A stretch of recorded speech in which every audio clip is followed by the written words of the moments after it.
Every year we do this. We host this event, the Henry Maier State of Milwaukee Summit, focusing on some theme that's of importance to the city of Milwaukee and the Milwaukee region. The theme of the summit this year is immigration and the city in the Trump era. It's a topic that, when we thought of it last summer, we thought was pretty timely, although I don't think we quite realized how timely it would be by this point, given the recent midterm elections and the focus on immigration leading up to that. So we've invited a number of speakers to reflect on this topic, who I'll introduce in just a moment. What sorts of challenges are immigrants facing now, nearly 2 years into the Trump presidency? And how are these challenges manifesting themselves in our own city of Milwaukee? So before I introduce our speakers, I'm going to turn things over to our Provost, Johannes Britz, who will say a few words before I do that. Johannes.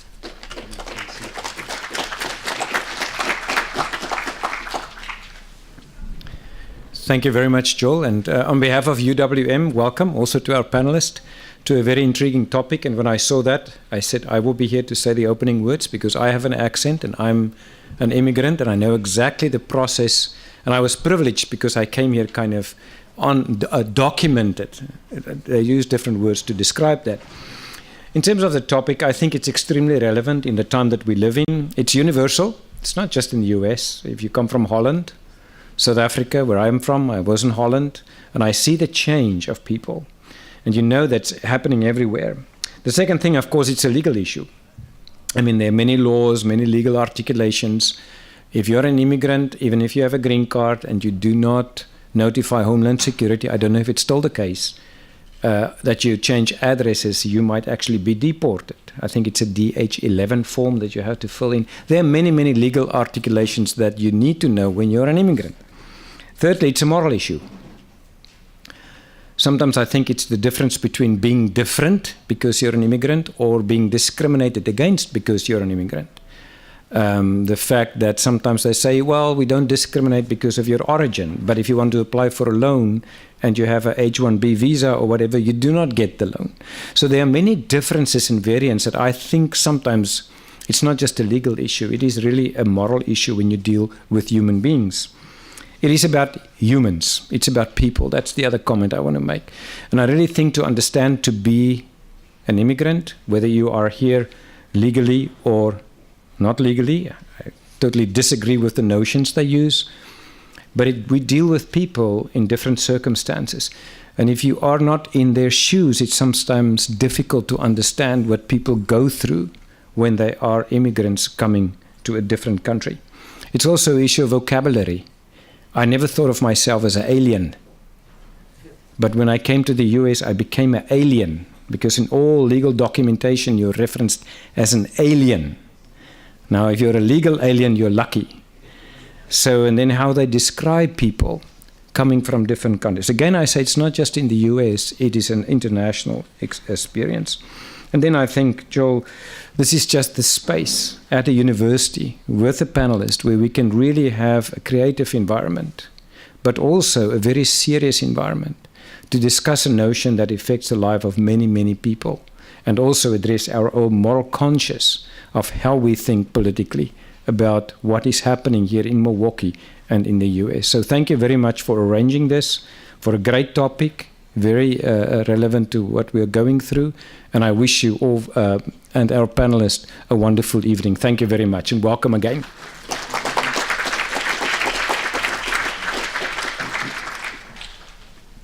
Thanks, Johannes, for that.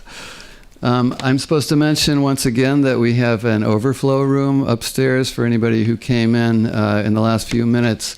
It's room 280 upstairs, and we have a projector that will be live streaming the event up there if you can't fit in here or if you don't want to stand in the back. So now I'm going to introduce our panelists. I'm going to give kind of brief bios here of our panelists, but I invite you to look at your programs for more detailed information about our speakers. Rachel Buff is a professor of history at UWM. She's an immigration historian. She's the author of Against the Deportation Terror, Organizing for Immigrant Rights in the 20th Century. The book tells the story of the American Committee for the Protection of the Foreign-Born and their fight for immigrant rights from the 1930s to the 1980s. Mary Flynn works with the Refugee Resettlement Services program operated by the Lutheran Social Services of Wisconsin and Upper Michigan. She coordinates refugee resettlement operations and oversees various other agency activities there.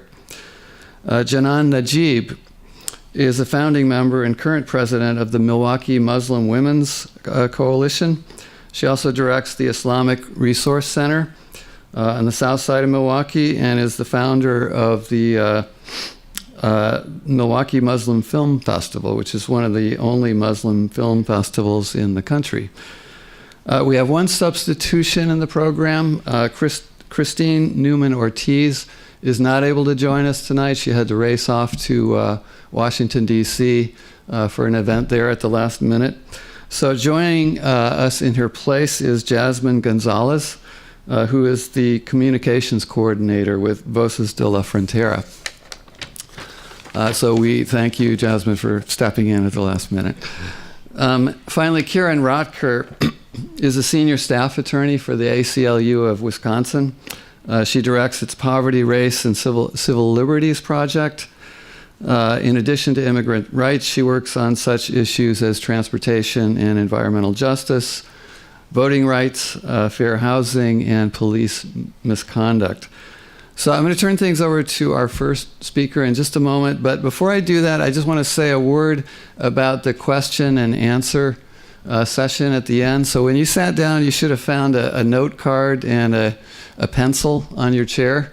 And what we'd like you to do is, if you have a question, to jot down your question on that note card and then pass them to the aisles.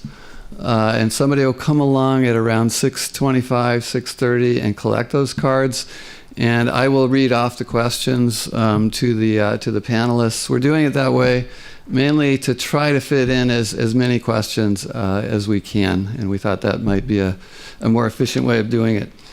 So I'm going to ask the presenters to keep their remarks to 12 minutes or less, to try to keep as much time, reserve as much time at the end for your questions. With that, please welcome our first panelist, Rachel Buff. Wow, I'm so honored to see so many of my favorite people in the city here. Thank you for coming out on a chilly night. I've been asked to confine my remarks to the past. I have a lot to say about the present, but I'm trying. Okay, history is what hurts. In times of crisis, we look to the past to examine its lessons for how we might go forward. And what we find is a deep history of various protracted freedom struggles and various protracted responses to limit these freedom struggles. Tonight, I'll be focusing on immigration enforcement. And I want to start with the fugitive slave law, passed in the late 18th and 19th century to limit the mobility of African Americans, to insist that constabulary in northern cities cooperate with slave catchers to make vulnerable any black person in a northern city, regardless of the conditions of their birth, whether they were an escaped slave or freeborn, to render them vulnerable to slave enslavement. Responding to this, abolitionists, black and white, evolved a practice of accompaniment and sanctuary, meant to accompany these folks into court, meant to hide them from their vulnerability. There are obvious parallels to our current moment. Critical legal scholar Mari Matsuda, the granddaughter of the undocumented writer Paul Kochi, writes, "The pattern of our arrival, coinciding with violence against African Americans, is perhaps not coincidental. For immigration is stimulated by international instability and domestic economic change, both creating status anxiety that easily erupts into violence." Act 1, birthright citizenship. African Americans in this country agitated for freedom before, during, and after slavery, before and after the Civil War. They were aware during and after the Civil War that emancipation would not be enough and that there had to be an enduring, powerful protection for Black citizenship subsequent to emancipation. This is a picture of the colored conventions which convened in northern cities during this period. The 14th Amendment, passed 10 years after emancipation because it was controversial, says this in Section 1. All persons born or naturalized in the United States and subject to the jurisdiction thereof are citizens of the United States and of the state wherein they reside. No state shall make or enforce any law which shall abridge the privileges or immunities of citizens of the United States, nor shall any state deprive any person of life, liberty, or property without due process of law, nor deny to any person within its jurisdiction the equal protection of its laws.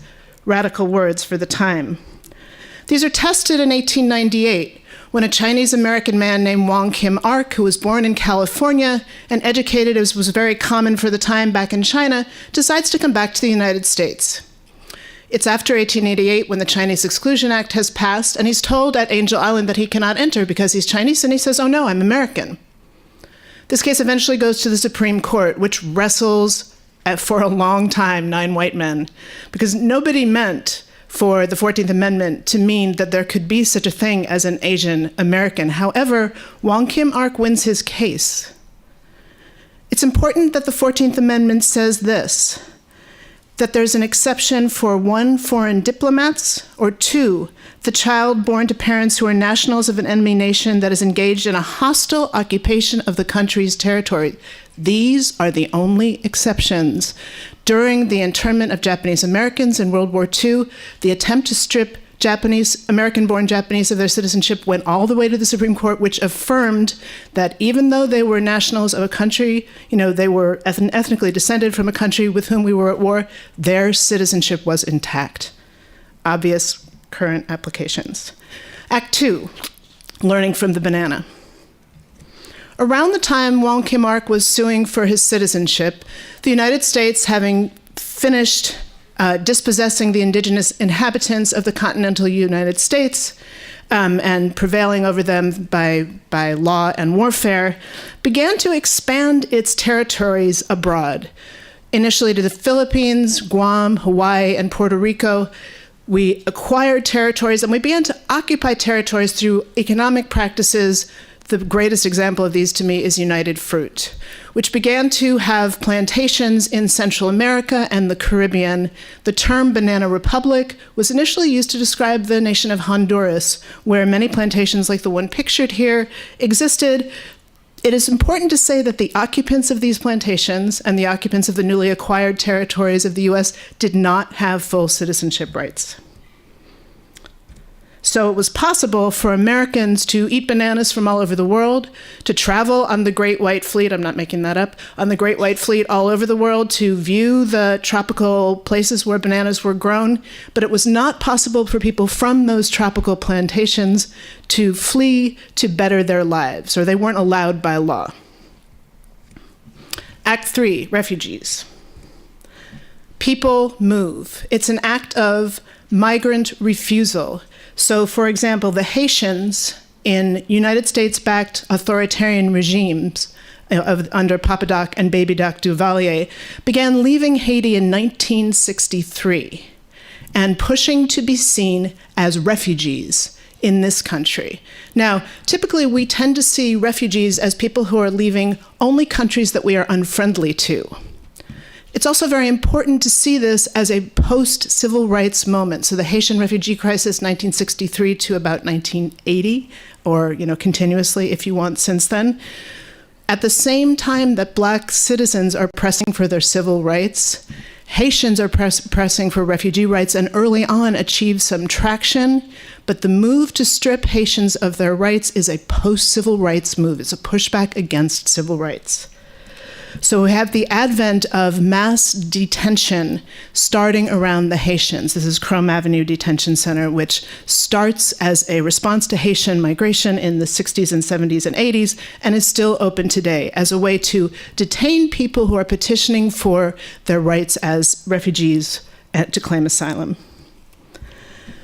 At the same time, in the 1980s, Central Americans from Honduras, El Salvador, Guatemala, and other countries are leaving their countries because of the instability caused by then almost 80 or 90 years of U.S. occupation, support for authoritarian governments, and then the dirty wars, which were fought in the 70s and 80s. A dirty war is a war fought by military or security personnel against an insurgency which incurs very high civilian casualties because very often the military and security personnel suspect everyone of being insurgency.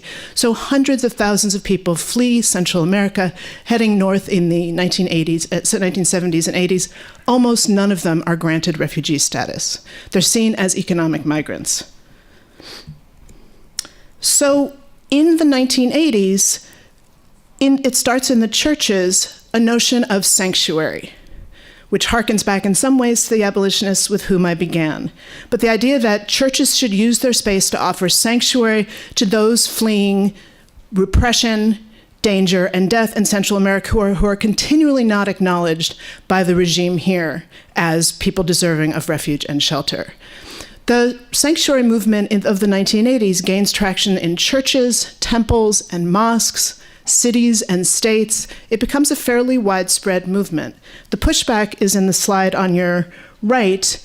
So in the early 1990s, Republican politicians start to link sanctuary, which is a nice word, right? If you go to church or temple or mosque, you might have a period of your service where you talk about sanctuary. It's a spiritual word. It's a sweet word. However, in the early 1990s, politicians began to demonize sanctuary as a place of crime, a place of danger, and to link immigration with crime and danger. So when we say sanctuary city now, depending on what quarters you're in, it can be a very controversial word. CODA, Sanctuary Campus. We exist in a time of protracted danger and vulnerability for many, many people. Our campuses are public spaces where we come together on evenings like this to share ideas, to welcome one another, regardless of race or ethnicity or nationality. It's very clear in the current regime that these spaces are going to become more and more dangerous for foreign-born students, for transgender people, for people of color. The response that we have, the response that is given to us by history, starting with the abolition movement, continuing throughout history, is to find ways to take care of and shelter one another. Sanctuary campus is something being enacted around the country. Provisions for, and all of you who teach here, take this to heart. What would you do? What are you supposed to do if the Immigration Customs Enforcement Agency shows up at your classroom door with a warrant? Do you know what your rights are? Do you know if you have to turn over a student?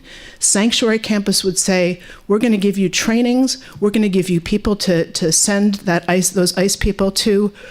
We need something in effect on our campus. We have no policies for this now, and we need one. Okay, 12 minutes under 50 years. How am I doing in time? Okay, all right, that's it. Thank you. Thank you, Rachel. Our next speaker is going to be Mary Flynn from Lutheran Social Services of Wisconsin and what's the rest of the title? Upper Michigan. Upper Michigan. Good evening, everyone. I have been with Lutheran Social Services for almost 27 years now, and about 9 years ago, they offered me another opportunity that I didn't necessarily choose. So I ended up in Milwaukee, coming from Green Bay, and joined the ranks of Refugee Resettlement. I knew nothing about it. The first 4 months were extremely difficult because I didn't know what I was doing. And so tonight I'd like to just offer you an overview of refugee resettlement so that I can kind of give you, for some of you, a review that know about this, but for others, so that you understand what the daily foundation in our office is, because knowledge is power and we're dealing with people, and there's so many facts out there that may not be my facts, but I just wanted to give you a view from my office today. So this is our mission statement: act compassionately, serve humbly, and lead courageously. All of these are things that we do every single day in our office because refugees come to us having had to flee their homes under various circumstances, but all involving persecution, torture, violence, threats. And they didn't necessarily choose to come to the United States. But one of the things that I get to see in my office every day, or I used to, I should say, is that I used to see America in people's eyes because they were so excited to be here. And they had such great hopes and dreams for the United States. These days, since January 27th, 2017, at 4:30 in the afternoon, that all changed with the first executive order, which affected the admission of refugees into the United States. I now see something quite different. I see people who are fearful, who need reassurance that they have permanent legal status that they arrived with, and they need reassurances that what they see on TV isn't necessarily facts that they have to pay attention to. So we have to temper a lot of that. LSS Refugee is part of the piece of the pie of these tremendous supportive services that Milwaukee is fortunate to have. We work with refugees, and we also work with asylees only after they're adjudicated for permanent legal status in the United States. We're very fortunate to have other panelists tonight that can speak to the other pieces of the pie, which include people seeking asylum, DACA, undocumented people, and that sphere of services. We deal with refugees, and that's a very specific service area. So this is my elevator speech. Refugee resettlement is our democratic expression, or the international expression of the democracy that we espouse here in the United States, or that we want other people to believe that we have on a daily basis. It's a humanitarian effort between the United Nations and the United States, and that's such an important thing for me. Refugees are not immigrants, but these days are often included in that discussion. Refugees come through an organized process through the Department of State. They land with permanent legal documented status. So when people say, oh, well, they're immigrants, they're technically not. However, the United States does allow over 1 million immigrants into the United States every year, not only refugees, which account only for a very small portion of that, but also people that come under various visas, asylees, and other means. So to make it very simplistic, people flee their country and they present themselves to a United Nations office. They go through a rigorous interview process. And if they're lucky, they get refugee status. And if they're very lucky, because there's 55 million registered refugees in the world, only 22,410 came to the United States last year. Compare that to the 55 million who are waiting. Very small portion. And if they're very fortunate, they might have somebody who's already here that they know, and that person may live in Milwaukee. And so through this very complex, sophisticated process, they're able to connect people to Milwaukee. Who has a resettlement agency in Milwaukee? At the beginning of 2018, there were 3: Lutheran Social Services, International Institute of Wisconsin, and Catholic Charities. Catholic Charities decided to exit the refugee resettlement program this past July. So International Institute and LSS are one of the 2 agencies, and that case may be assigned to us. Extremely simplistic view, but that's kind of the pathway. The current administration ordered the first executive order in 2017. People kept going to court. After the 3rd time, we're walking around my office saying, please don't go to court, because every time you do, the 120-day hold on refugees began anew. And it was very difficult for us to watch that. But the presidential determination is put out the first week of October every year, and this year it was 30,000. Considering that we got 22,410 in 2018, we now know what a 30,000 year looks like. Brief trends, though, in February or in fiscal year 2016, 85,000 were admitted. That was the goal. It wasn't like we'll only let in 85,000. It's we're going to let in 85,000 and maybe more. In 2017, President Obama's administration decided to have 85,000 plus another 25,000 for Syrians, final total of 110,000.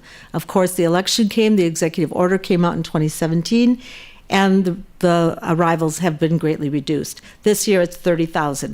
1979, 200,000 refugees were admitted to the United States. We can do better, and we have capacity to do better. So it's really important to know that refugees arrive with full, permanent, legal, documented status for the rest of their lives, as long as they're law-abiding. And if there's one slide tonight, this is the one that I want you to take home with you. Full, permanent, legal, documented status from the time they're admitted to the United States for the rest of their lives. They have to abide by the same rules and regulations and expectations that you and I do.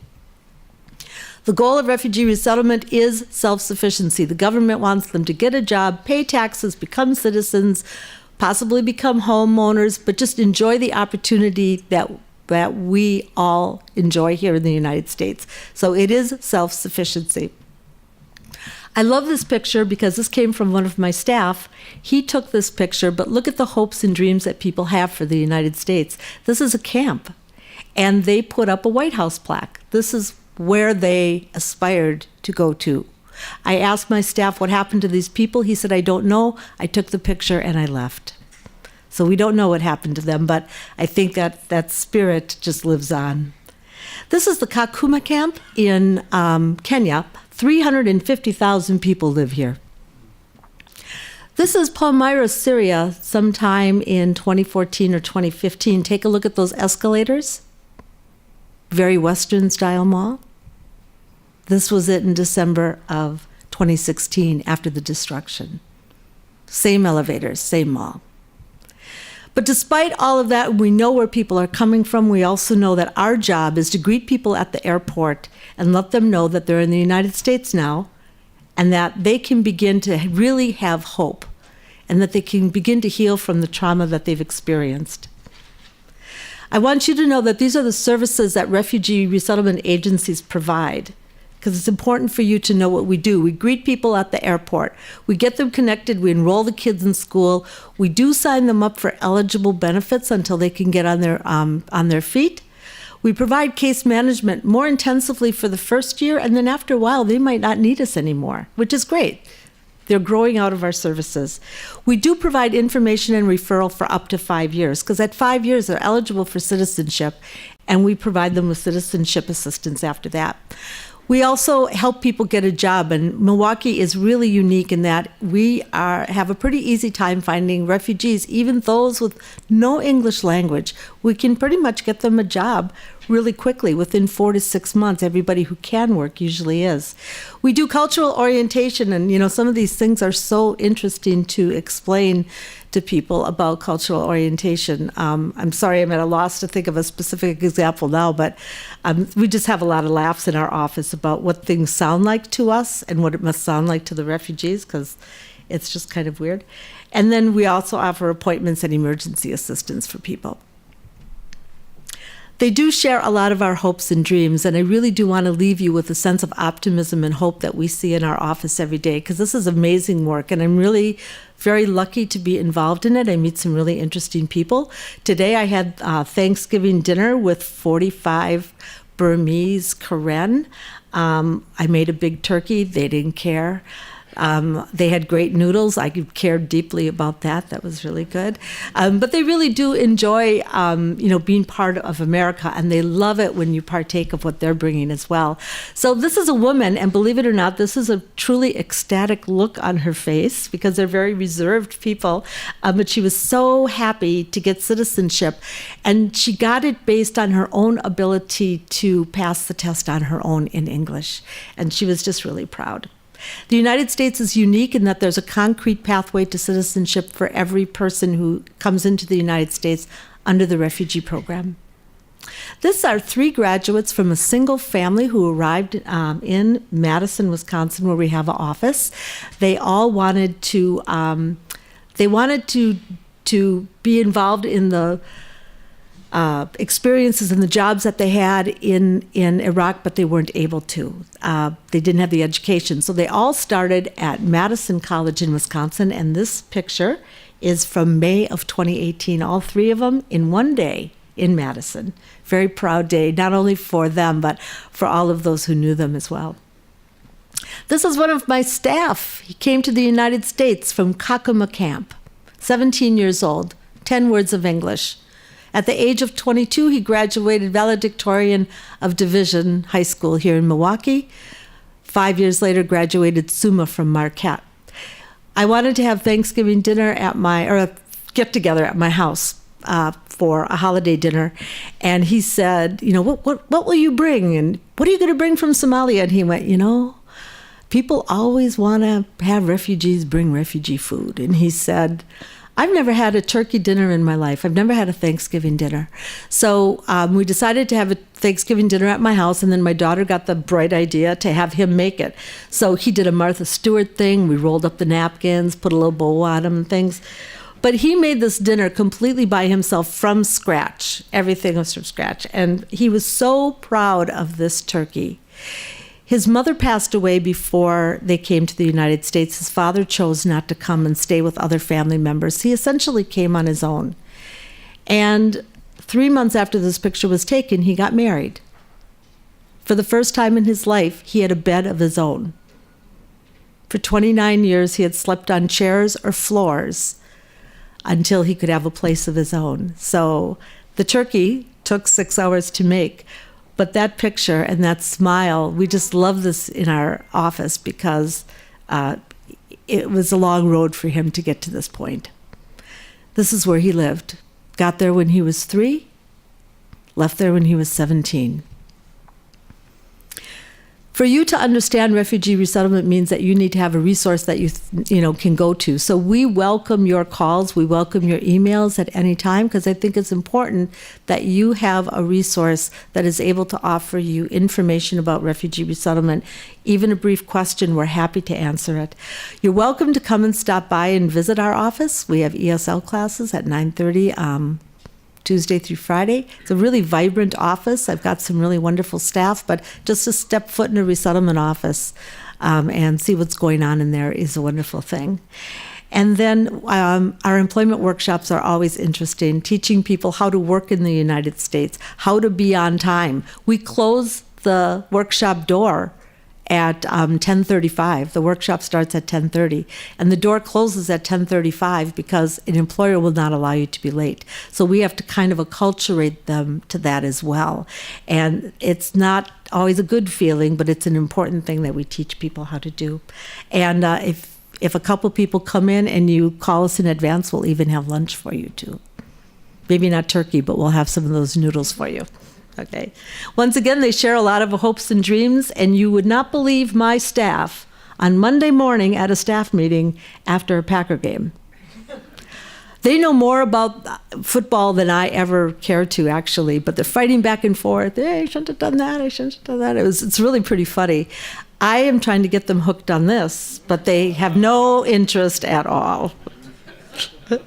I really do believe that refugee resettlement is our international expression of democracy, and I hope it's what you would all like to be, because it's certainly what I want to be as well. Thanks.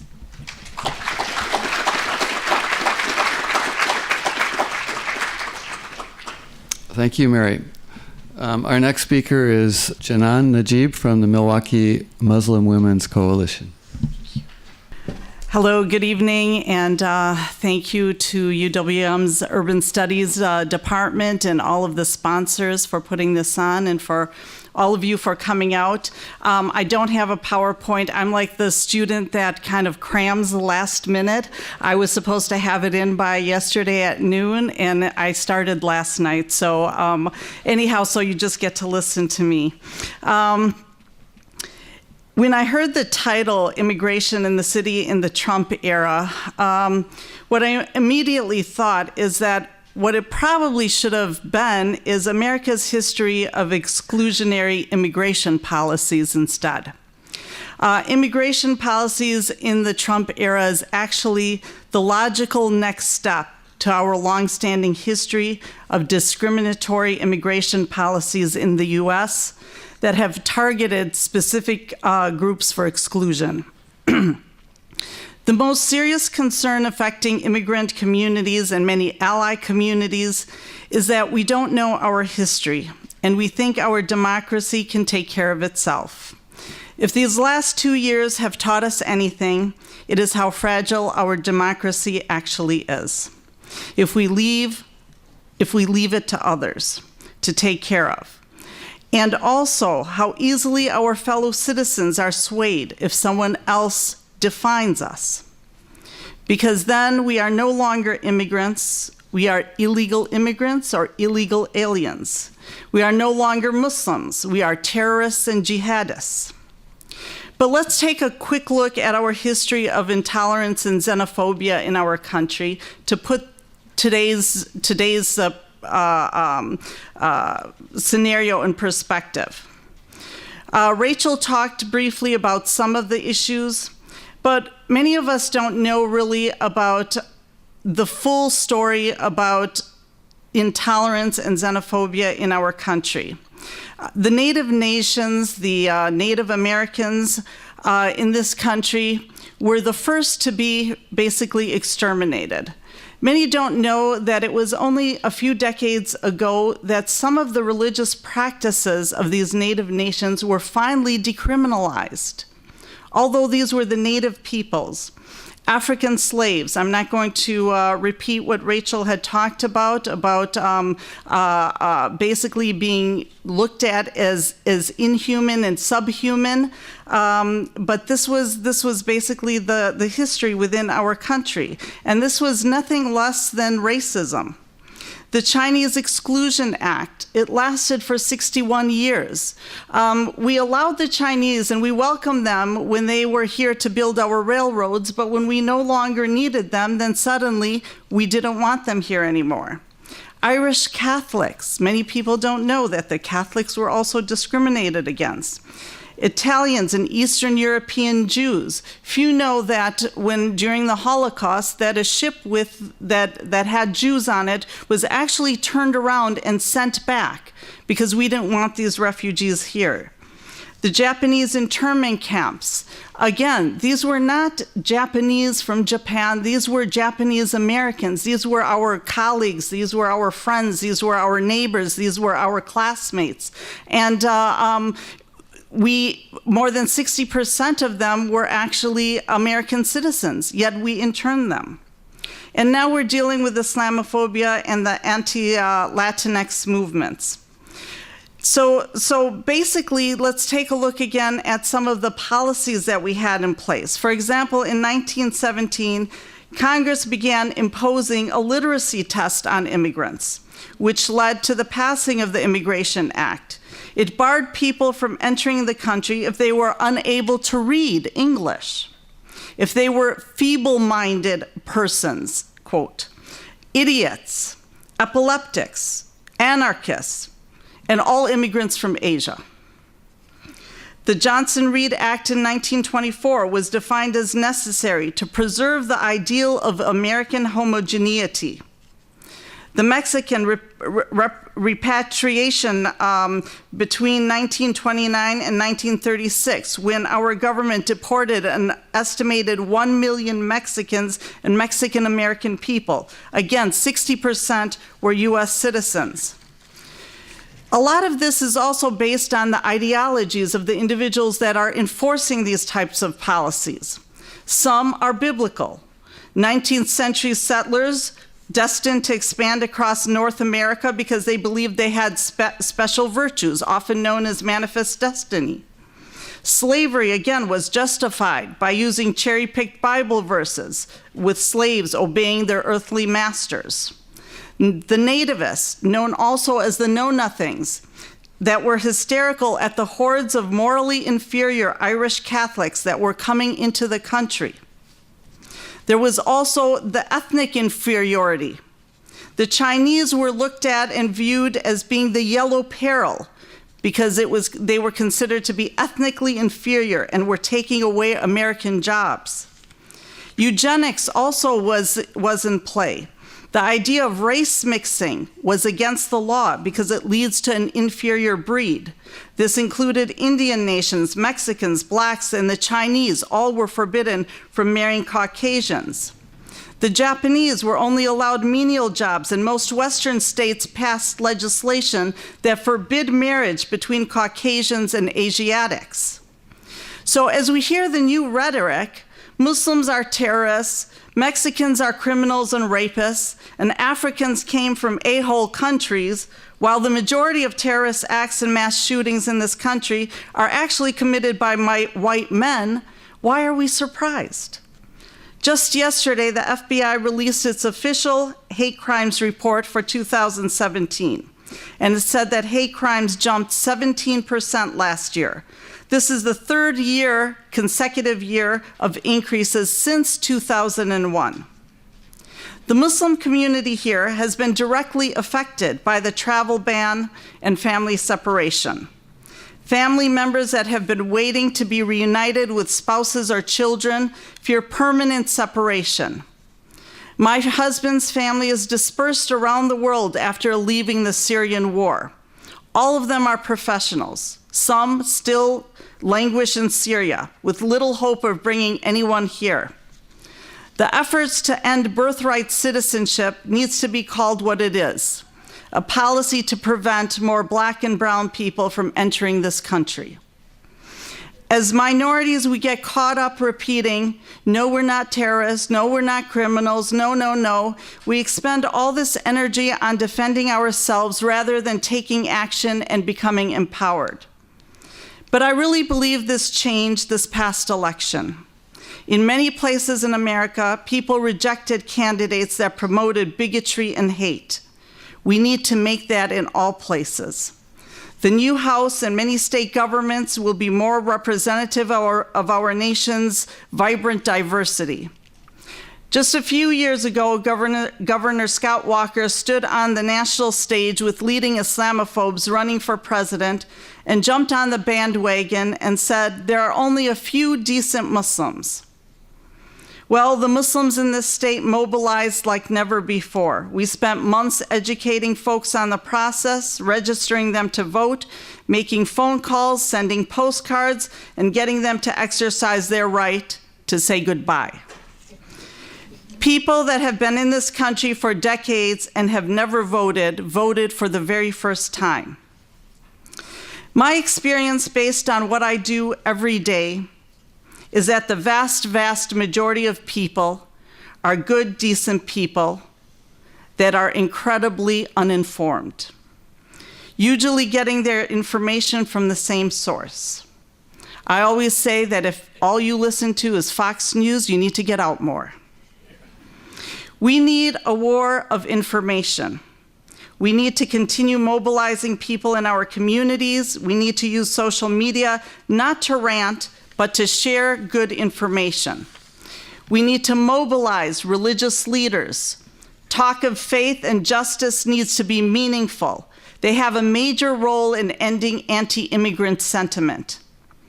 We need to uplift the positive values of diversity and unity, highlight the immense contributions of immigrants, highlight the immigrant dream of hope and opportunity that is what America was built on. Instead of correcting wrong information, tell affirmative stories about immigrants you know. Don't ever give up on our democracy, and don't assume it's not your responsibility to protect the rights of all its people. We need to be empowered and energized by the fact that last week, across the country, millions and millions of Americans chose compassion over arrogance, a shared future over fear. They embraced our country's diversity as a source of strength. Let's continue to build on that. I just want to end, many of you might have heard it before, I'm not sure, but I just want to end with a few sentences from the poem Home by Warsan Shire. No one leaves home unless home is the mouth of a shark. You only run for the border when you see the whole city running as well. Your neighbors running faster than you, breath bloody in their throat. The boy you went to school with who kissed you dizzy behind the old tin factory is holding a gun bigger than his body. You only leave home when home won't let you stay. No one leaves home unless home chases you, fire under feet, hot blood in your belly. It's not something you ever thought of doing until the blade burnt threats into your neck, and even then you carried the anthem under your breath. only tearing up your passport in an airport toilet, sobbing as each mouthful of paper made it clear that you wouldn't be going back. You have to understand that no one puts their children in a boat unless the water is safer than the land. No one burns their palms under trains, beneath carriages. No one spends days and nights in the stomach of a truck feeding on newspaper unless the miles traveled means something more than journey. No one crawls under fences. No one wants to be bitten, pitied. No one chooses refugee camps or strip searches where your body is left aching, or prison, because prison is safer than a city of fire. Thank you.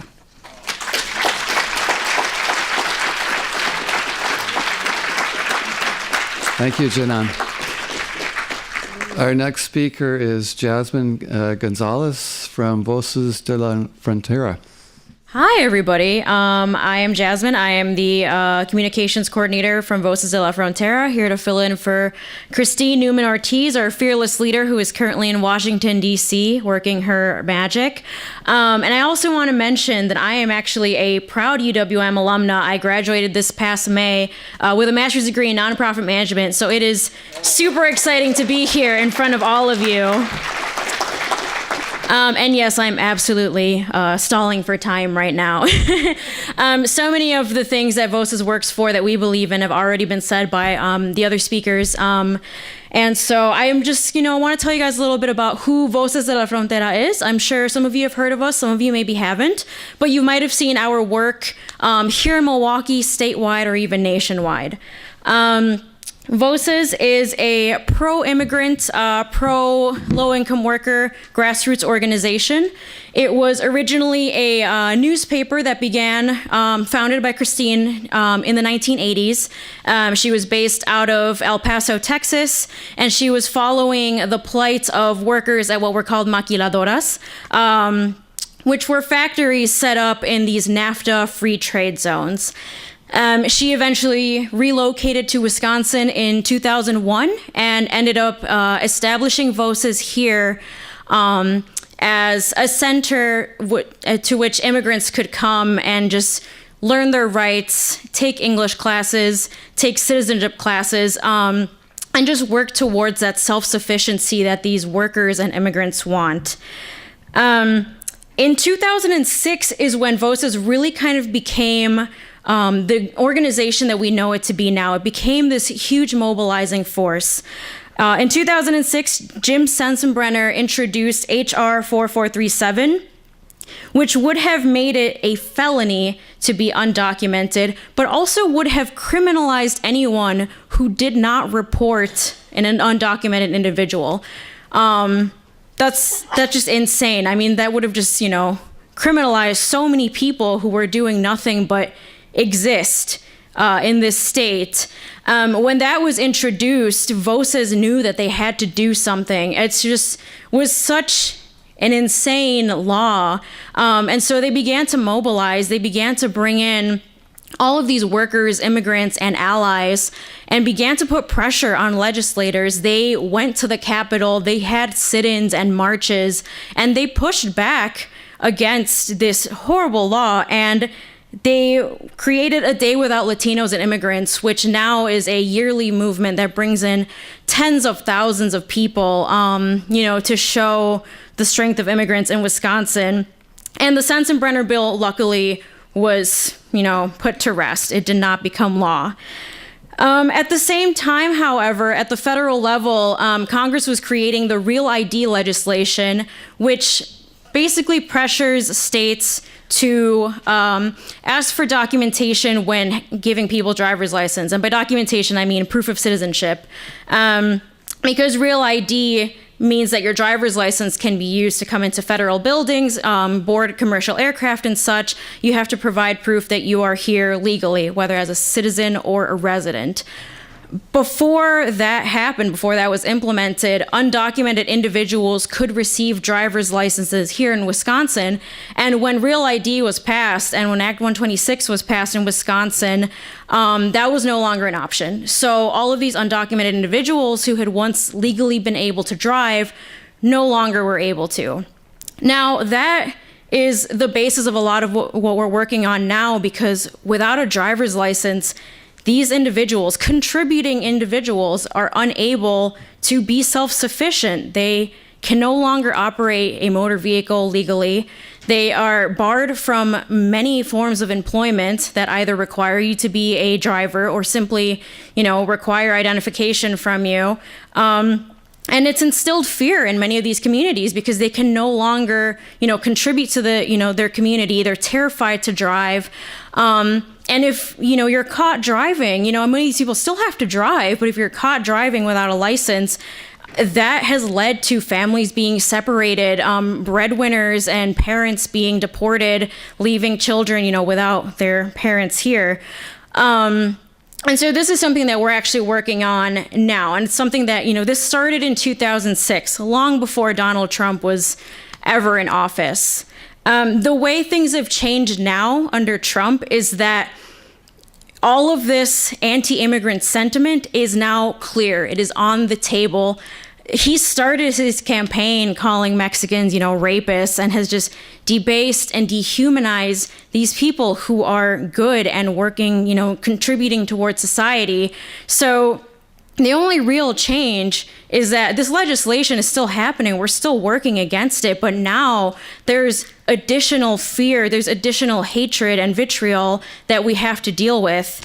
For many of the people that work with Voces, they're terrified. They don't know what to do. But for Voces de la Frontera, it has mobilized us even further because now we know exactly what we need to, work against. We know exactly what we're up against.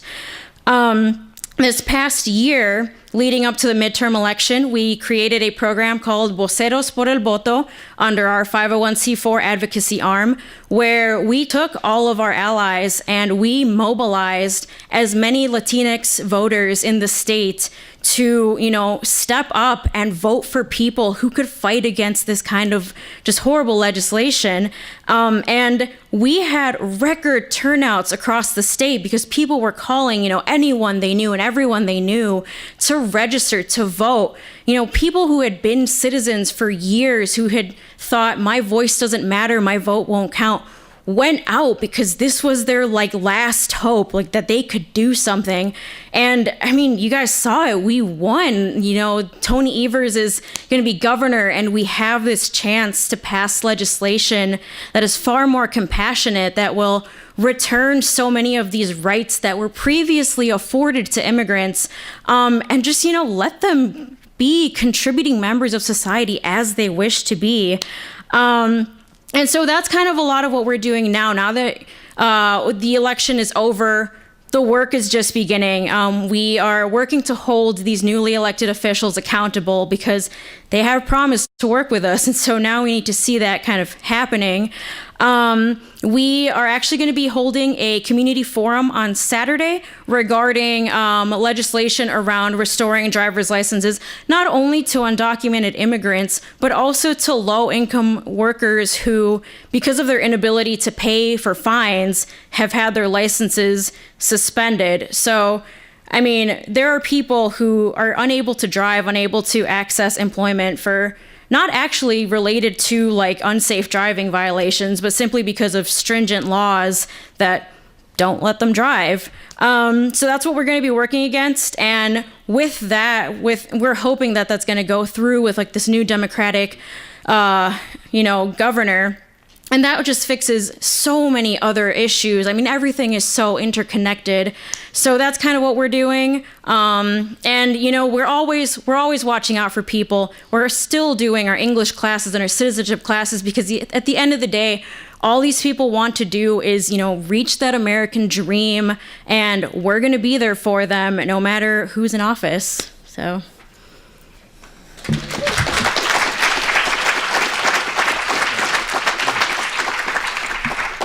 Thank you for that, Jasmine. So did anybody pick up these note cards that you guys have been busily writing questions on? Has that been done? If it hasn't been done, then somebody will come down the aisles, I think, in the next few minutes and collect those. And we still have one speaker. So after she is finished, then we'll take your questions. So our last speaker is Karen Rotker from the ACLU of Wisconsin. Karen. Thank you for having me here. And I was asked to talk about litigation court-related issues. But before I do that, because everyone's talking about elections, I want to give you the flip side of two things in the Wisconsin Constitution that most people don't know. In 1848, the original Wisconsin Constitution, it was published in German and Norwegian, as well as in English. Because most, or a huge number, and I believe it was most, of the people who were living here at that time didn't speak English. The second thing about the first Wisconsin Constitution of 1848 was that it allowed immigrants to vote before they became citizens, if they were white. And it was very explicit, any white immigrant who has declared their intention to be a citizen. So there was a process, and you would say, I'm going to become a citizen in a few years down the road.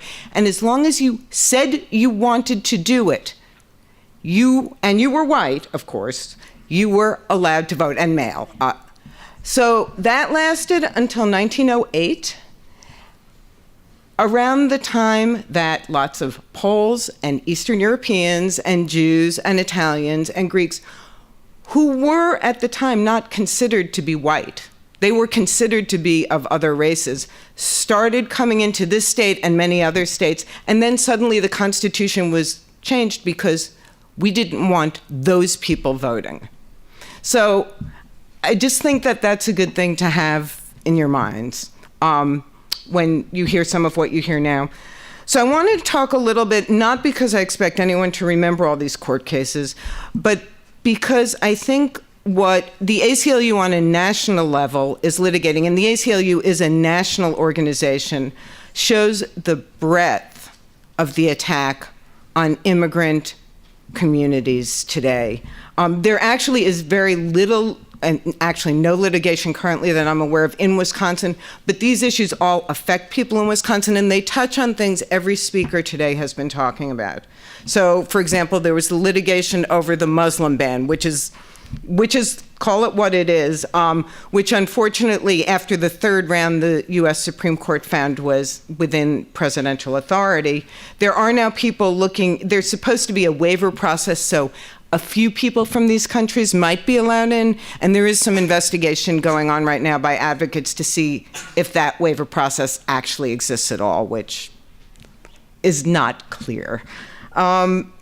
There are cases before the Supreme Court right now on the right to bail in immigration detention. So again, you have this mass lockup of immigrants and this includes persons who are here legally who might have, as the person who introduced us said, not registered a change of address or done any minor thing, who are being deprived of bail. And there is now a legal fight going on as to whether people should be allowed to have bail during the time that their cases are being heard. There is, as I'm sure all of you know, the litigation over family separation and detention, tearing children away from their parents, and then doing it in a way where they didn't even keep track, in many cases, of which child belonged to which parent. They are still, months later, have not been able to reunite all these families. There were hundreds of parents who were deported without their children and deported to places where, there's barely phone service, much less internet. So that is an ongoing struggle and just shows how, as we all know, how horrific the attacks have been. There is the termination of what was called temporary protected status, which was a status that allowed people from communities where there had been disasters to remain in the U.S. It was terminated in a number of countries such as El Salvador, Honduras, Haiti, and Sudan, not because those conditions had actually improved, but the court cases that are going on now are showing that there was all this internal discussion about how can we justify what we've already decided we're going to do. Find us evidence to make it look like things are better there so we can get all these people out of those A-hole or S-hole or whatever we call, or some call countries, out of the United States. I mean, that's clearly what was going on. There is litigation. I don't think this is an ACLU case, but nationally going on for the young people who were beneficiaries of President Obama's Deferred Action for Childhood Arrival program, again, giving some sort of legal status to people who were brought here as children and who were studying or allowed people to work in the United States, which again was terminated for no good reason other than political hostility. That's also ongoing and been on hold. There is litigation going on over former Attorney General Sessions' decision to eliminate as allowable grounds for asylum being the victim of domestic violence or being the victim of gang violence. You still have to prove to show asylum that your country won't protect you, but there was pretty clearly established law that if you were a DV victim or a gang violence victim and you tried to get help from your government or were in a government that refused to protect you from those situations, that was grounds to seek asylum. And that was just sort of, again, waved away because of somebody's agenda.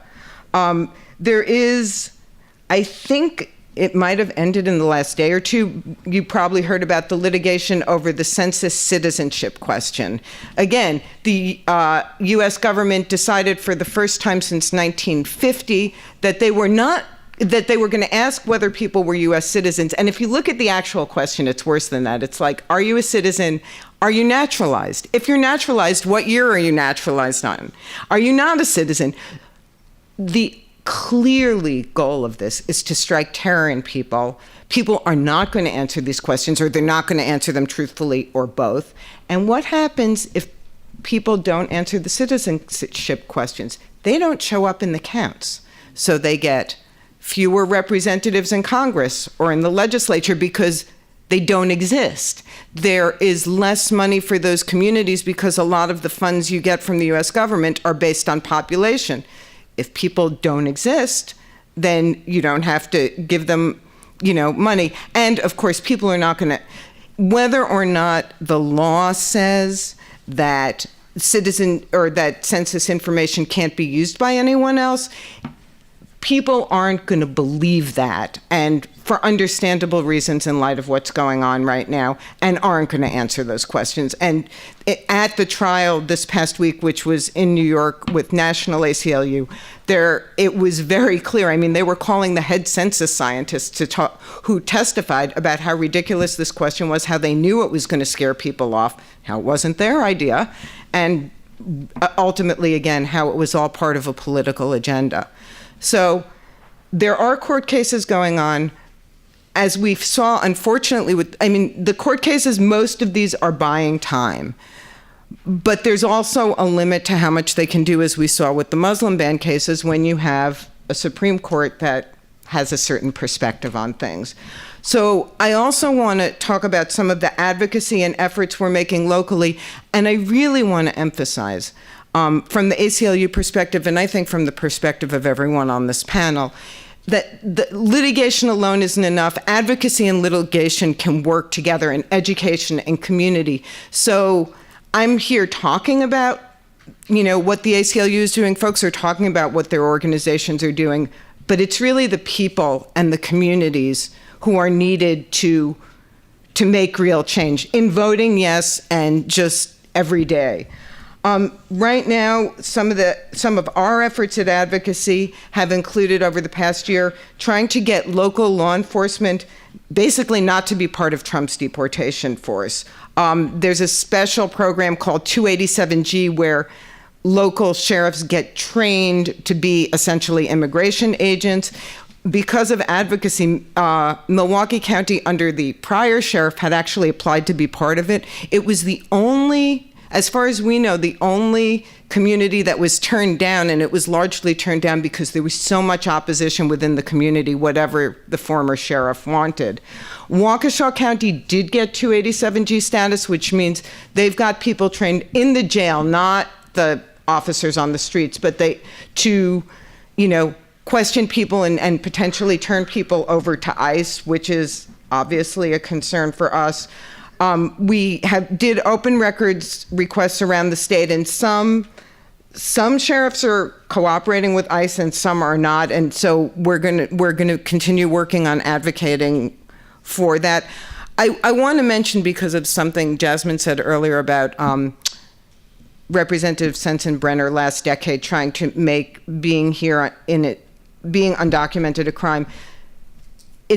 I want folks to know that being undocumented is not a crime. The mere fact of unlawful presence is not a criminal violation. If you've re-entered, if you've done certain other things, it could become a crime, but just physically being here and not having documentation is a civil violation.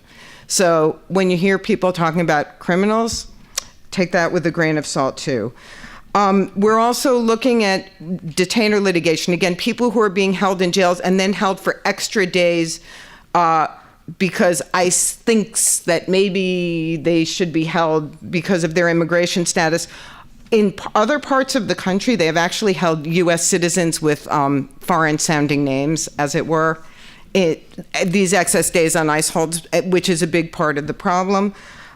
We have advocacy staff in our office who are doing Know Your Rights training on immigration issues for communities around the state. We don't do, I want to mention that 83 people were arrested in Wisconsin in September. Almost half had no criminal history. We are continuing to do open records to try to figure out where the communities that most of these folks are coming from are, so that we can target some of our education and advocacy efforts. And again, trying to continue to advocate with sheriffs and jails around the state to not necessarily ask everyone for citizenship, to not cooperate with ICE. There's no law that says they have to. And particularly for a lot of these people who are being picked up on civil violations, this is a really critical issue as well. We don't do the kind of individual immigration deportation cases because we don't have the capacity to do that. So we're looking at bigger systemic issues. And I don't have the PowerPoint, but I want to give you an email address, because if you hear of people being affected by these sort of broader issues, or a U.S. citizen being detained in jail and being held by ICE, or family separation, or things like that in Wisconsin, you can email us at immigration@aclu-wi.org. immigration@aclu-wi.org, because part of how we develop the work we do is hearing from people who have heard from someone else, oh, this group cares about our civil rights, maybe they can help us, and that's what we want to be here to do. Thank you. All right, so now we have some time for questions from you guys, and apparently you guys didn't like the idea of writing your questions out on these little cards very much, because we didn't get very many of them. So what I'm going to do is I'm going to read off a few that we got here, and then if we have time left, we'll just have people raise their hands. So the first question here focuses on Milwaukee's status as a sanctuary city, and this person wants to know about Trump's threat to cut off all federal funding for sanctuary cities, and whether or not the panelists have any thoughts on that. I mean, there's no thing in, is this on? It should be on. We got the mic on over here? Can people hear me? Okay, I'm not hearing my own echo. So there's no such thing as a sanctuary city in law. It just, Milwaukee doesn't, automatically cooperate with ICE or turn people over to ICE. They can't just strip money. In fact, they tried to do that to Chicago, and there was a very strongly worded opinion out of the federal conservative appeals court in Chicago that said, if cooperation with ICE isn't included as a condition of the grant that you're getting or of the federal money you're getting, then non-cooperation, you can't just say, oh, if you don't cooperate, we're taking that money away from you. Doesn't work. And at this point, Milwaukee is, as far as I know, not under any threat. Well, not under any real threat. So it should be said that there's a sanctuary ordinance that passed the Aldermanic Council 2 years ago that's limited but important There's a sanctuary resolution that passed MPS about not allowing MPS students to be detained or deported on MPS territory. And it's important to say also about sanctuary that it's an imaginative category, right? So when California becomes a sanctuary state, that's a sort of a capacity building statement, as are the threats, right? You know, it's been a very effective threat since the early 90s to say, oh, we're going to strip money from sanctuary cities, blah, blah, blah. That's actually unconstitutional, as Karen's pointing out, unless it's explicitly like, unless you're cooperating, you know, you can't strip, you know, public transportation funding because someplace becomes a sanctuary city. These are idle threats, but really importantly, they're rhetorically incredibly powerful. So there's a fear of sanctuary, which, just think about what I just said. Fear of sanctuary, safety, fear of safety. It doesn't make very much sense. But however, it's been a very successful rhetorical campaign. All right. The next question focuses on UWM, and Rachel is probably in the best position to answer this question, I'm thinking. What is UWM doing to protect undocumented students and staff? So, there has been a campaign since 2016, waged largely by student activists, to try and have a sanctuary campus. And what that means, again, this is a capacity building category, right? So it could mean many things. It could mean saying we don't want UWM police to collaborate with ICE at all. We want all faculty and staff to be trained. So we know, like, again, you need to know what kinds of warrants are needed in different kinds of space. Your classroom is different than the corner of Hartford and Oakland, is different than your dorm room. All of this has different jurisprudence and different laws, right? So can ICE come into your dorm room is different than can they come into your classroom, is different than can they come into my office, is different than can they walk in here, right? We need to have a widespread process of education about this on campus. We have also, so because of student activism, there was a sanctuary campus task force constituted by the Chancellor last year. I and some other people in this room serve on that task force. So there is some undocu ally training going on campus. The Roberto Hernandez Center does yeoman's work in that way. But very much because of the fear spread by the word sanctuary, there has been a deep hesitation on the part of our administration to take actions. So, you know, and this doesn't, it affects undocumented students and staff. It affects foreign-born students, faculty, and staff. I had a long conversation the other day with 2 Iranian graduate students talking about their situation given the travel ban.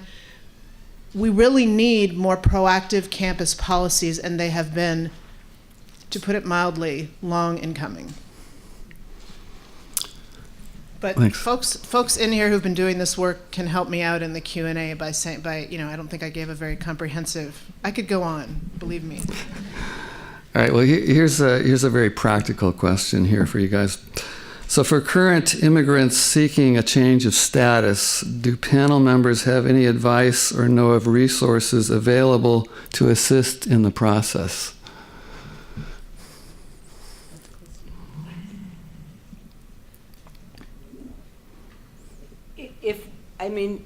In general, there are private immigration attorneys, which is what, you know, in the past, some people might have been able to do it on their own. Because things are so fraught right now, and because they're so dangerous, and because a small mistake can blow up in people's faces, we are strongly encouraging people to go to a private immigration attorney. I know Catholic Charities Legal Services for Immigrants provides free immigration services.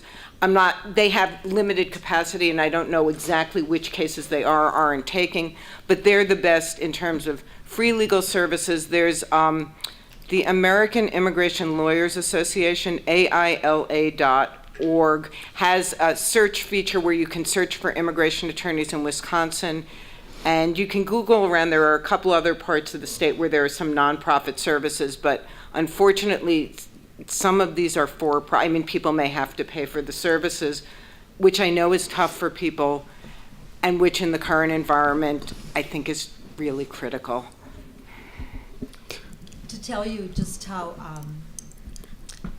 you how fraught this is these days, even refugees with permanent legal status with that concrete pathway to citizenship are having issues with green card and citizenship applications. Right now, there's a 12 to 18 month delay in routine processing. The good news is that the backlog has been caused by so many people noting the fear and going to get their legal status cemented through these processes. So that's a good thing. Bad thing is that it has overwhelmed USCIS so much that I've heard that they had to hire 70 new processors in Chicago alone. So that also is kind of good news. But we've also seen differences in the way USCIS officers are interviewing people. Some are very gracious and very polite and very courteous, still very tough, which is fine. But then we see people that are incredibly picky, like having an elderly person write a sentence and asking them specifically what that word means. I mean, that's just above and beyond what we think is normal processing. So, there's some good things about it, but there's some bad. But going up with Karen is saying is that Catholic Charities Legal Immigration Service is extremely competent, excellent work. Also, James Place in Milwaukee, which is part of the Brook Consortium of churches, they also provide things. But please do not help people fill stuff out. There's a lot of volunteers that are filling paperwork out, and in this day, with what's going on, that paperwork should only be done by DOJ accredited people or immigration attorneys. It's critically important. I also wanted to plug that Voces de la Frontera also does free legal clinics on Saturday mornings from 9 a.m. to 11. It's usually just the start of the process. Folks come in on a first come, first serve walk-in basis, and we have attorneys who may not necessarily be able to, represent them through the entire process, but can at least get them started and refer them to an attorney who can, at a low cost or, regular cost, get them through that process. So we highly recommend that, even if it's just to ask questions on like how to get started or, questions on your own situation. We do offer that. We also have citizenship classes, as mentioned before, and English classes for folks who want to learn English. So, but it is, as people have mentioned, kind of a multi-pronged process. We can do as much as possible to help these individuals, but at the end of the day, it comes down to making sure that our elected officials are passing proper legislation that makes the path towards, citizenship far easier than it currently is right now. I think we'll just take some questions directly if people want to raise their hands. I think we have a few minutes we can do that. Yeah, in the front here. Yeah. Just a little bit more about what Rachel Bob said. Part of the Young People Resistance Committee, one of the organizations that work with Central Campus Coalition. If you're interested in how to get involved in the campaign or just more information about what Central Campus would mean for UWM, you can either approach Rachel, Maier, or me, and we'll likely give you a lot more information. Yeah. Thanks for that. I think there was a... Did everyone hear that? Okay.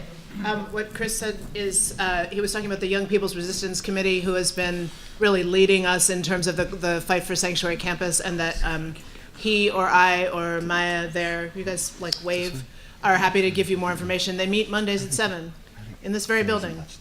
Really effective student organization. I think I saw a hand way in the... There's one there. Yeah.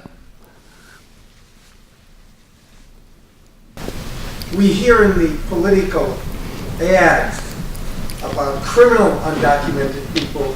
Is there any evidence that you're aware of on the criminality among people who are in this country but not documented? So I had a debate in a class several years ago about this very question, and it was like, should we have open borders or should we close the borders? It was kind of stupid, but we had a good time with it. And so the Close the Borders team found this study, and they won. They found the study that said 75% of undocumented immigrants are rapists and they're coming for you. And we were all like, oh my God, close the border. And me, like, I'm totally open borders, no, I was like, yeah, close the border. So I did a little work on that study. So the study was done by an institute that turned out to be one person who had a PhD from an online for-profit university. And she lived in Atlanta, close to where CNN is. And she did this study based on a group of already incarcerated 12 undocumented immigrants. So all of her numbers came from that, but, and this is rhetoric, right, that it caught like wildfire, because it's what people already think. Like the criminalizing immigrant stuff goes back to the 1930s, if not before then, right? That immigrants are in and of themselves criminals. Like what Karen was saying, it's a misdemeanor. It's like I got a traffic ticket today. Take me away, okay? A parking ticket, I was downtown, guilty as charged. That's the level of crime it is. But if you talk about all these criminals crossing the border, you create fear. And it's not even a misdemeanor. It isn't? It's a civil violation. It's not the same as a misdemeanor. It's more like a ticket, just be unlawful presence. So to the extent it's used for that, it's obviously ridiculous. And I know I'm not the data expert, but there have also been studies that show that actually immigrant communities commit crimes at lower rates than Native communities, because you've got people who are trying really hard and they want to be here. They're not coming to commit crimes. They're coming because they want to build their lives here. So it totally makes sense. And so it's not true is the short answer. We got time for one or two more. Yeah. Uh-huh. I'd like to know the panel's comments on the DACA program. Why is it even exist?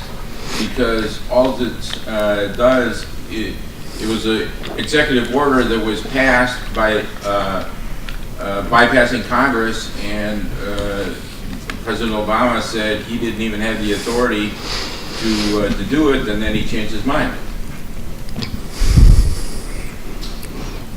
Well, it's currently tied up in court. I think there's a very strong argument that he did have the authority to do it, and certainly there's an extremely strong argument that once it existed the way it was terminated was clearly improper.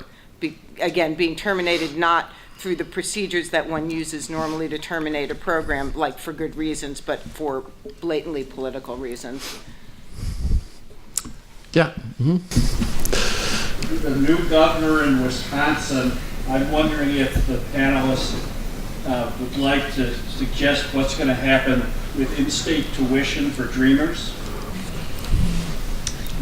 Talk a little bit about that.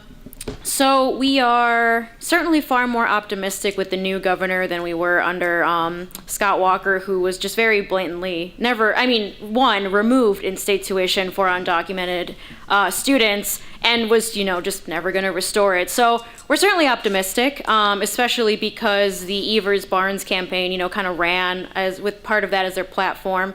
But the reality is, if we want to temper our hopes a little bit, is that the Wisconsin state legislature overall did not turn as we expected. Voces de la Frontera Action endorsed many candidates who were running on pro-immigrant platforms, but unfortunately, because of the way things are districted and just simply because of the strong Republican stronghold in many non-urban areas, it is still a Republican majority legislature.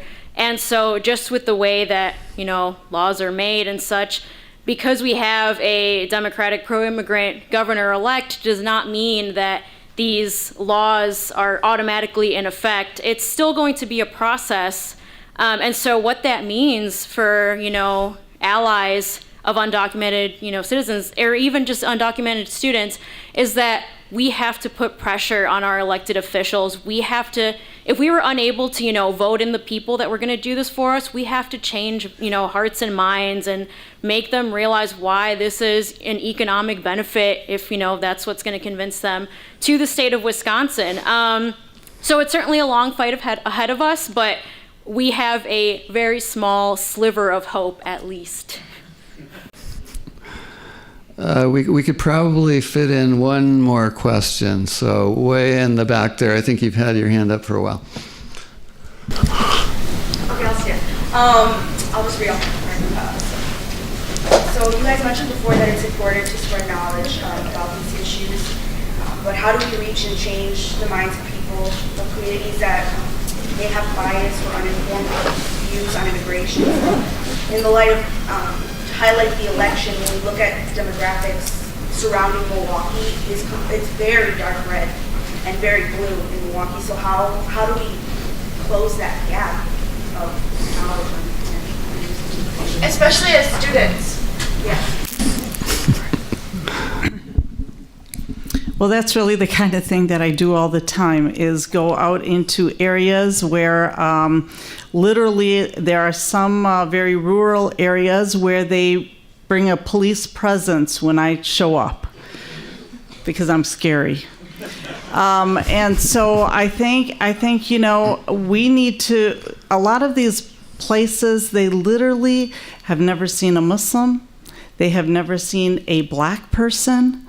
They have, they live in their little bubble, and they talk to people that think like them, and I think it really is our responsibility to find ways to go and to talk to these groups of people, to find, you know, whatever initiatives, whether go hang out at their coffee shops in some rural area, just decide to go spend a weekend, you know, somewhere. I recently was speaking at a school district, and the reason that I was brought to speak there was because there was such an attitude that the administration was really concerned that the students were going to be, you know, leaving school with such a xenophobic attitude. And some of the staff had the attitude. And so I asked for a few questions in advance so that I could, you know, kind of get an idea of what they wanted. And so these were the questions, some of the questions that I got from the staff, which means teachers. These are teachers that are teaching the kids. You know, how are we supposed to, if we get a Muslim student here, how should we deal with them considering that women are considered as property in your religion? You know, it's like, so I thought, you know, I guess the Me Too movement didn't hit this person. But anyhow, you know, so you're going in with people that, and I think this is the message that I want to get across. Most people are not intentionally hateful. They're just ignorant. Honestly, they're just ignorant. You know, I've gone to places where I'm clearly the only person there, you know, and they'll say, "So, does your husband allow you to drive?" And I'll say, "My Harley's outside." You know, you just have to, you have to kind of talk to these people. Literally, you're dealing with people that that haven't had to think out of the box. But I can tell you that there are many that once you really engage them and continue to engage them, there was a group of 3 women that were so antagonistic when I went to speak in a particular, you know, kind of town. But they were so taken and realized how much they didn't know that literally for probably 6 months, they followed me to a number of places where I was going to speak. So there is hope. I just think that we are so polarized. You know, I'm not hanging out with you. Heck no, you know what I mean? But the thing is, I think we have to make the effort to try to do that. And for students, you know, social media is an equalizer. You know, rather than what happens a lot of times with social media is like insults start flying. But you know what? If you're nice, it's hard for people to be nasty because then everybody else sort of attacks them. So believe me, I think social media is one of those ways that you can also reach people. Janan is really brave. I also want to say, I think that this work is important. That's why I'm an educator. But there's a new book by a guy named Steve Phillips that says, called Brown is the New White, that says statistically, with people of color and radical white folks, we can win elections. So like, I think that work is important, and I respect it, and I do it. But I also think we can be who we are and organize with our clear allies, organize across coalitions of Black, brown, progressive whites, and I think that's what we saw in this election. I knew the night, I didn't know, but I had a good feeling that when, on election night, when they said, Walker has not done as well in Waukesha as in past years because Voces have been working in Waukesha, and I was like, there's the Latino vote in the most Republican county in the country, not the state, in the country. Just saying. I think all of us on this panel are always looking for opportunities to get in front of audiences that aren't necessarily people that are champions of our work. And Janan put it really well about, when she's going around and talking to people, if you're only with people that agree with your point of view, we also don't have the opportunity to know what's out there for us to address. In December of 2016, I had to go to northwestern Wisconsin city that was preparing to receive a large group of refugees that they did not want. I went up there, I met with the mayor and the hospitals and the schools, and the mayor was anti-refugee. He did not want the people here. But the school district and the medical facilities were all very welcoming. To make a long story short, I was invited by the mayor to go to a meeting at a Pizza Hut. I've never thought of that the same since. There were 75 people there, and I used to work in mental health before I joined the refugee program. So I always look for the exits because I worked with aggressive people, that were having rough days. So, it's just in my best interest to know how to exit gracefully, fast. And the mayor said, if you're going to go, I'm going to go with you for your safety. The church that invited me up said, we do not recommend that you go. But a Lutheran minister also said, you know what, I'm going to go with you. If the mayor's going to go with you, so will I. And I entered the beast of the belly. The belly of the beast. I could not believe how mean these people were and evil and ill-informed. And I said, where do you get your facts? What do you read? What do you watch? Oh, we don't. No. I said, well, where are you getting your information from? And they said, Breitbart. And I'm like, oh, man, I'm in trouble.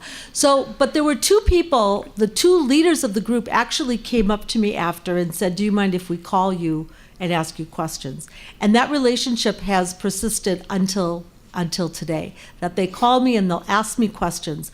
Out of that very spirited meeting, two major people who are in a position to ask questions that they can take the answers to are still in contact with me, and I think that's incredibly important.